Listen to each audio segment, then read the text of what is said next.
นับว่าเป็นน้ำตกที่เฮาชอบที่สุดเลยก็ว่าได้ครับเสียบ่ว่าน้ำตกแห่งนี้เฮามาซ้ำรอบ2แล้วเด้ครับพี่น้องเป็นน้ำตกที่ลมลื่นที่สุดที่เฮาเคยไปแล้วครับรู้สึกว่าสถานที่ตรงนี้มันง่ายทุกอย่างไปเบิดเลยครับบ่ว่าจะเป็นหม่องจอดรถหรือว่าหม่องนั่งเล่นน้ำและที่สำคัญถูกใจคนที่อยากมาเที่ยวสถานที่แห่งนี้ครับคือปังปอนนั่นเองครับพี่น้องย้ำใ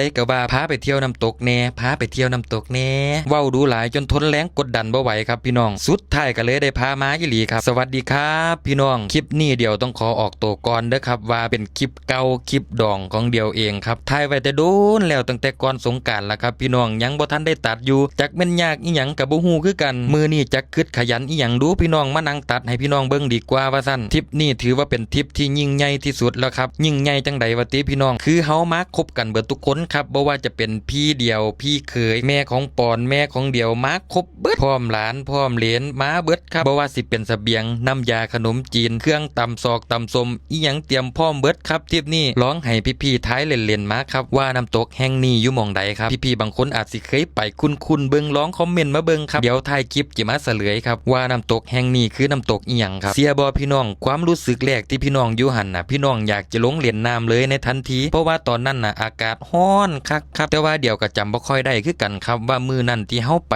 น่ะสิอยู่ประมาณปลายเดือนมีนาว่าซั่นก็ต้องต้นเดือนเมษาล่ะครับร้อนอยู่แล้วครับเดือนมีนาเดือนเมษานี่บักย่างร้อนเลยเสียบ่พี่น้องถ้าพี่น้องลงไปแช่น้ำตกเนี่ยบ่เกินครึ่งชั่วโมงครับพี่น้องอยากขึ้นเพราะว่าหยังวะติมันหนาวครับพี่น้องผมลงไปแช่น้ำบ่ถึง20นาทีอ่ะพี่น้องหนาวทนบ่ไหวครับพี่น้องขึ้นมาก่อนนั่งอยู่แป๊บนึงก็มีกามาพี่น้องจักกามาแต่ใส่บ่ย่านคนนี่หลีเด้อันนี้คือผมเว้าน้ำมันได้เนี่ยมันยังเว้าน้ำผมอยู่อ่ะผมยังงงอยู่มันคือบ่ย่านผมเอาเว้ามาจนฮอดปานนี้แล้วพี่น้องอาจจะสงสัยว่าปังปอนไปใส่คือว่าเป็นคนอยากมาเที่ยวน้ำตกว่าซั่นคือบ่เห็นลงไปเล่นน้ำพี่น้องเดี๋ยวสิเล่าไทม์ไลน์คร่าวๆของปังปอนให้ฟังครับว่ามาถึงแล้วปังปอนเฮ็ดจังได1ต้องตำส้มตำครับ2กินขนมจีนครับ3นั่งเล่นนั่งกินน้ำครับพี่น้องแค่ผมบอกว่าน้ำข้างล่างมันเย็นขอนั่งทำใจก่อนว่าซั่นพุ่นน่ะพี่น้องที่บอกว่าอยากมาบ่แม่นอยากมาเล่นน้ำได้พี่น้องอยากมากินมากกว่าผมว่ากาตัวนี้มันยังบ่ไปอยู่พี่น้องผมว่ามันเห็นของกินได้เนี่ยมันสิมาเฝ้ากินของกินผมว่ามันบ่ย่านคนอีหลีเด้ผมเอามือไล่